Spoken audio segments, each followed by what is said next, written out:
Detective Sarah Lawson had always prided herself on having an almost instinctive ability to read people. She could pick up on the smallest of tells, nervous twitches, shifting eyes, or the subtle tremor in someone's voice that gave away a lie. In her 10 years on the force, she had stopped her fair share of crimes, from petty thefts to larger drug busts. But today was different. Today, she could feel the storm coming. It was a cool autumn afternoon when the call came in. Sarah had just finished her shift and was about to grab a cup of coffee at a small cafe near the station when her radio crackled to life. All units, we have a 10-31 at Metro Bank, 6th and Grand. Armed suspects. Multiple hostages reported. Proceed with caution. Sarah's hand froze on the door of the cafe. A bank robbery in broad daylight was bold and dangerous. She quickly rushed to her car, the adrenaline kicking in as she flipped on her siren and tore through the city streets. As she approached the bank, she could already see the flashing lights of squad cars forming a barricade around the building. Officers were taking cover behind their vehicles, guns drawn. The Metro Bank was a large, stone building, old-fashioned and imposing. Through the windows, Sarah could see movement, panicked hostages huddled together, their faces pale with fear. Behind them, the silhouettes of masked men with guns loomed ominously.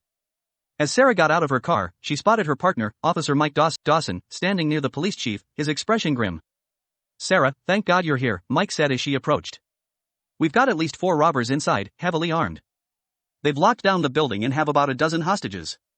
SWAT is on the way, but if we don't act fast, someone's going to get hurt," Sarah finished, her eyes narrowing as she assessed the situation. The chief turned to her, his face lined with stress. "We've tried negotiating, but they're not responding. They're demanding a getaway vehicle and cash, or they start shooting hostages. We don't have time to wait for SWAT to fully assess." Sarah's mind raced as she scanned the bank. The robbers were smart, they had positioned themselves in key locations, making it difficult for the police to move in without risking the lives of the hostages. But Sarah had dealt with criminals like this before. They were desperate, and desperation made people unpredictable. "I need eyes inside," Sarah said, her voice firm. "What about the security cameras? Can we tap into the bank's feed?" Mike nodded. "We're working on it. Tech's almost got us connected." As they waited, Sarah glanced at the hostages. She could see a woman holding a child close to her chest, an older man gripping his briefcase as if it were a lifeline. These weren't just faceless victims, they were people, and she wasn't going to let them die today. Finally, the tech team managed to pull up the bank's security feed on a tablet. Sarah watched closely, her detective instincts kicking in. There were indeed 4 robbers, 2 guarding the hostages in the main lobby, 1 at the entrance, and 1 near the vault.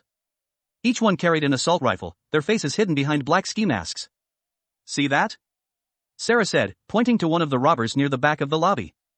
"He's nervous. He keeps pacing, looking at the door. He's scared. If we can separate him from the others, we might have a chance to end this without bloodshed." The chief looked skeptical. "How do you plan to do that?" Sarah thought for a moment, then smiled. "I'll go in." "What?" Mike and the chief said in unison. "You heard me," Sarah said, already pulling her badge from her belt. "I'll go in, unarmed, as a negotiator. If I can get them talking, I can stall for time while you get SWAT into position. And if I can separate that one guy from the group, we'll have a better shot." "Sarah, that's insane," Mike protested. "You'll be walking into a death trap." "I know," she said, her voice calm. "But it's the only way we can get those people out alive. They're on edge, and if we don't do something now, they'll panic and start shooting." The chief looked at her for a long moment, then sighed. "All right. But you better be damn sure about this."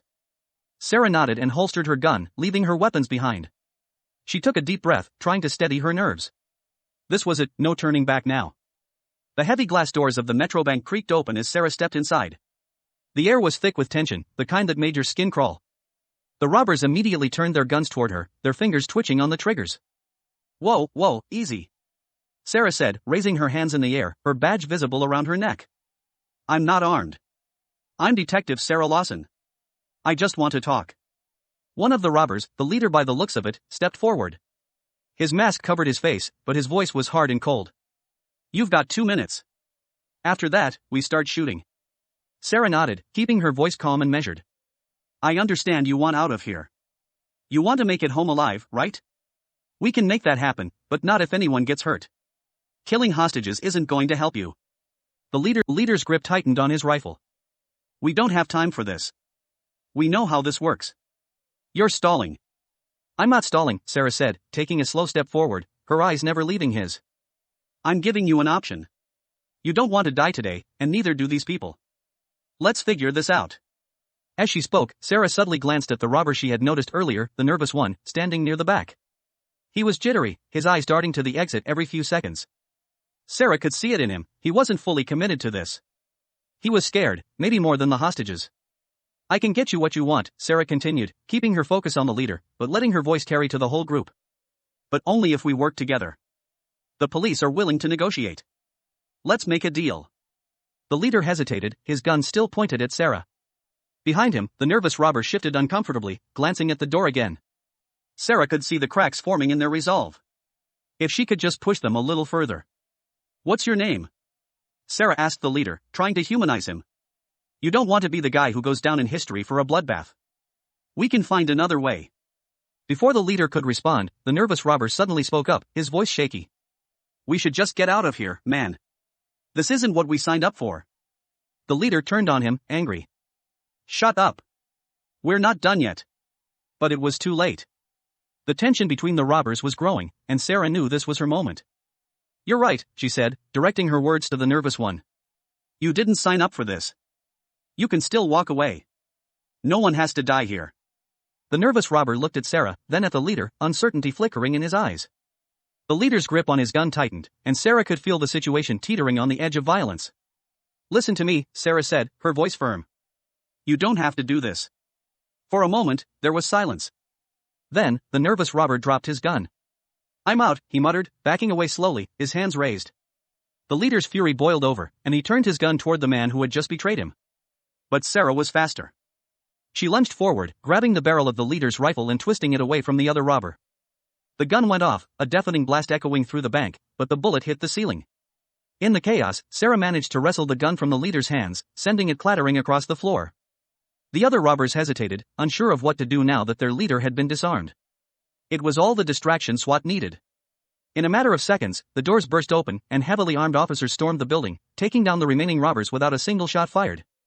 Later that evening, as Sarah sat on the steps outside the bank, watching the hostages being escorted to safety, she let out a long, exhausted breath. Mike walked over and sat next to her, handing her a bottle of water. You were right, he said. You got them out. Sarah took the water and nodded, her eyes distant. Yeah. But it could have gone the other way so easily. Mike looked at her, concern in his eyes. You did good today, Sarah. You saved lives. She didn't respond immediately, her thoughts still in the bank, in the moment when everything hung by a thread. Maybe, she said finally. But sometimes it feels like it's just a matter of time before that thread snaps. Mike sighed, knowing the weight she carried. We just keep doing what we can. One day at a time. Sarah nodded, but the tension in her shoulders didn't ease. She knew he was right, but the weight of what could have happened would stay with her.